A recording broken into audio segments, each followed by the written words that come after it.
Certains objets ne sont pas dangereux en eux-mêmes, mais ils ont été là au mauvais moment.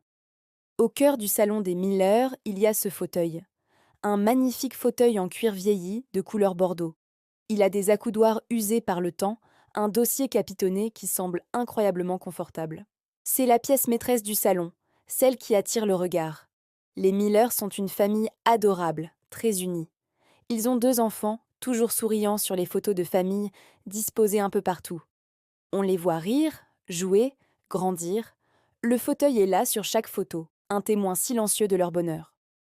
Pourtant, si vous observez bien, vous remarquerez un détail étrange. Ce fauteuil si invitant est toujours vide. Personne ne s'y assoit jamais. Pas les parents, pas les enfants et encore moins les invités. Quand on leur demande pourquoi, ils changent compte de sujet, un malaise palpable dans leur voix. Ils disent qu'il est réservé, qu'il est juste pour la décoration. Mais leurs yeux racontent une autre histoire. Une histoire de tristesse et de peur. Les enfants, quand ils jouent, font un large détour pour ne pas le toucher. La mère, en faisant le ménage, le nettoie avec une rapidité nerveuse, comme si elle ne voulait pas s'y attarder. Quel secret peut bien cacher ce simple meuble? La vérité est subtile, mais terrifiante pour ceux qui la connaissent. Ce n'est pas le fauteuil qui est effrayant, mais ce qu'il a vu. Un soir, il y a longtemps, quelqu'un était assis là. La télévision était allumée, mais personne ne la regardait vraiment. Soudain, un cri a déchiré le silence. Un geste irréparable, un moment de folie qui a tout changé.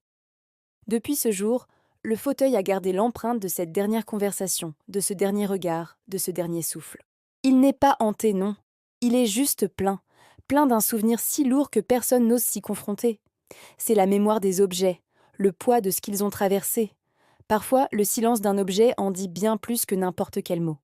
Merci de m'avoir écouté et n'oubliez pas de vous abonner pour plus d'histoires.